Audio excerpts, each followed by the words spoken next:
Center. Mr. Janusz Walus was sentenced to death on the 15th of October 1993 on the charge of murdering Mr. Tembisile Chris Hani. He appealed his death sentence, which was later commuted to a life sentence on the 7th of November 2000. On 17 November 2017, I made a decision not to grant parole to Mr. Walus and directed that certain conditions be met. A decision which was later challenged by Mr. Walus in the North Gauteng High Court on 6 September 2018. The High Court set aside the above-mentioned decision purely on procedural grounds. In its ruling, the court ordered that the matter be remitted back to the Minister of Justice and Correctional Services for reconsideration within 120 calendar days. The court made the following specific orders, and I quote: 1, that the applicant be afforded the opportunity to respond to the report of the Correctional Supervision and Parole Board, CSPB. 2, that the SACP and Ms. Dimpo Hani, or the Hani family, should be afforded the opportunity to file comments on the response of the applicant. And 3, that the applicant must be afforded an opportunity to respond to the submission of SACP and the Hani family. 4, that in the reconsideration of the application for placement on parole, I must take into account all relevant information. In making this decision, I was privy to the above-mentioned submissions as ordered by the court. In the submission or representations from the SACP and Hani family, we only received they were only received by my office on the 8th of January 2019.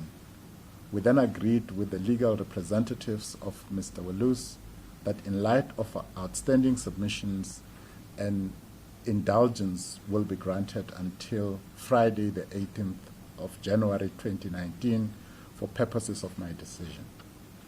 I now proceed to summarize the submissions received as follows. A, the applicant's response to the Parole Board's report. Mr. Walus disagrees with the CSPB report on the basis that it is factually incorrect and that is purely based on the personal views of the Parole Board chair. B, psychological report of Zelda Beitendach, dated 15 October 2018, applicant's own private psychologist. That his report indicates that Mr. Walus has made some progress and is showing signs of remorse. It is noted that in paragraph 5.2 E of the report, Mr. Walus may be suffering from depression and has experienced explosive anger episodes. C, psychological report of Shane Govender, dated 12 October 2018. That is the Department of Correctional Services psychologist.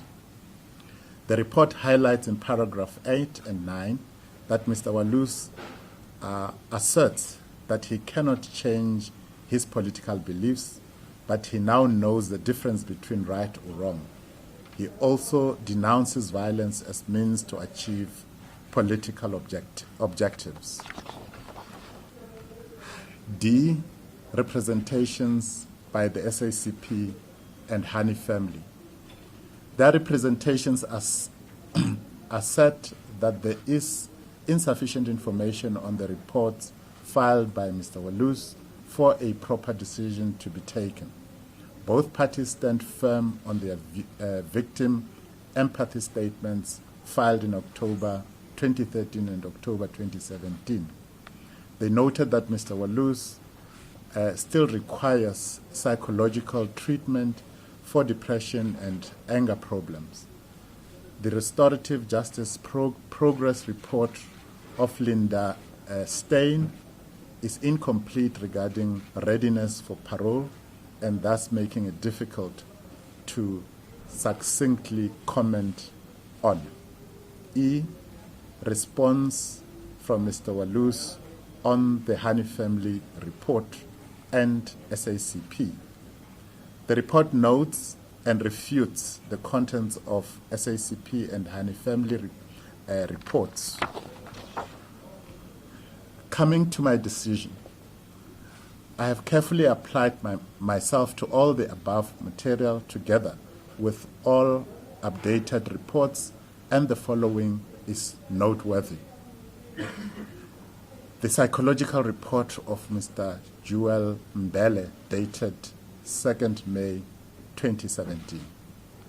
His clinical impressions on Mr. Walus are as follows. 1. In terms of his clarity of self, he presents clearly and volunteered information. 2.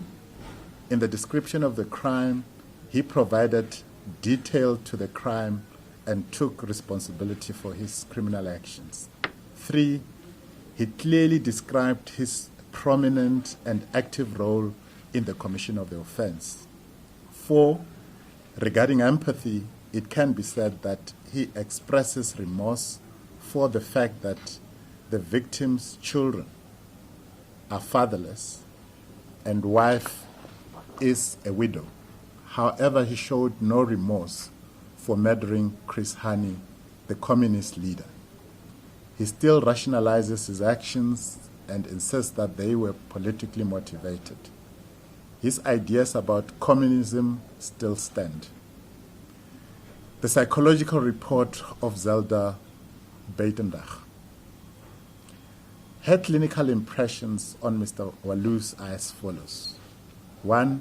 When asked about his reasoning regarding Mr. Hani's murder and if he is rationalizing it, he admits to rationalizing the assassination before, during, and shortly after committing the offense, but says he realizes that violence and killing someone is not the answer, even if people have different views. It is morally wrong, and he feels guilty about it. 2. Mr. Walus shows sincere remorse for the crime he committed. 3. It is possible that his thought processes are centered on certain topics that may lead to worry and obsessiveness. He may experience difficulties making decisions. The test's results indicate that he has thought about suicide recurrently. Although there are not sufficient clinical indications that Mr. Walus is depressed, research suggests that people with this kind of problems and troubles are prone to become depressed, and it should be something to keep in mind. 4. Mr. Walus tests results, that is, own emphasis, indicates that he has experienced anger problems where he would have explosive episodes. In my decision, I had to take into account, amongst others, and have identified the following factors. 1, the possibility of him reoffending. 2, his remorsefulness,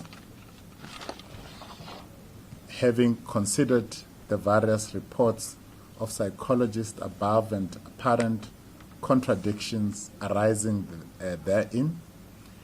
It was difficult for me to make a determination on the suitability for placement on parole at this stage.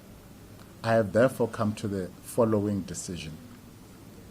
The placement of the offender on parole is not granted.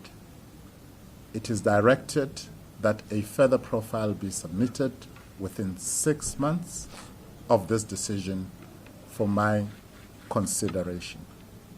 In light of the conflicting psychological reports from Dr. Zelda Bezuidendag and Mr. Joel Mbele, I have directed that the two professionals jointly assess the inmate and file a joint report on the issues concerning risk of reoffending and remorse.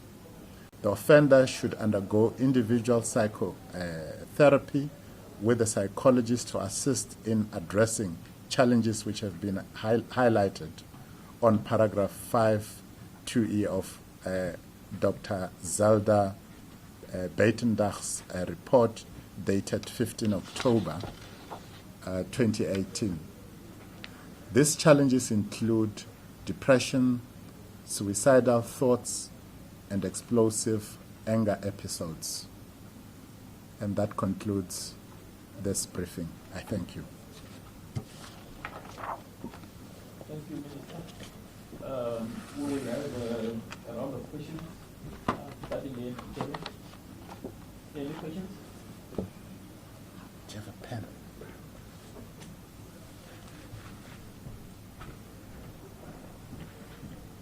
Any questions, Victoria? Number one, please you know the drill, identify yourself and then you have to go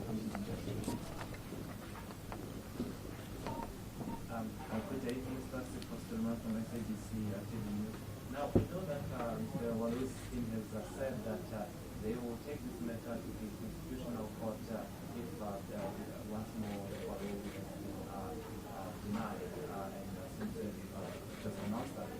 So what are your thoughts on that legal action that his team is going to take, saying that they will be applying for direct access to the Constitutional Court to have a look at this matter? Any other question, Victoria? Cape Town, do you have any questions on your side? There is no questions in Cape Town at this time. Okay, thanks, Cape Town.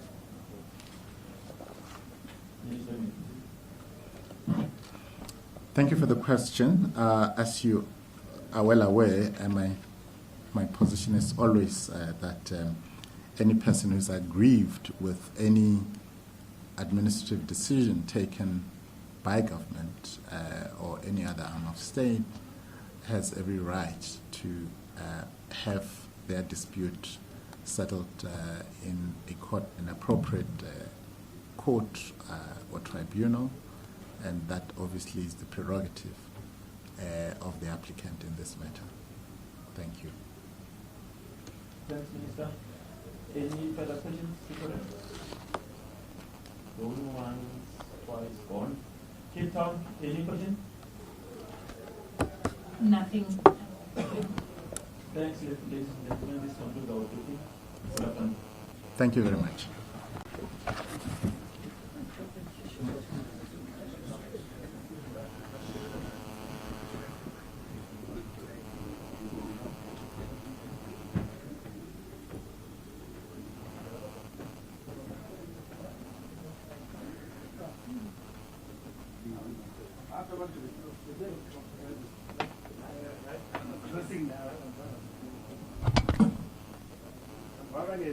Closing now.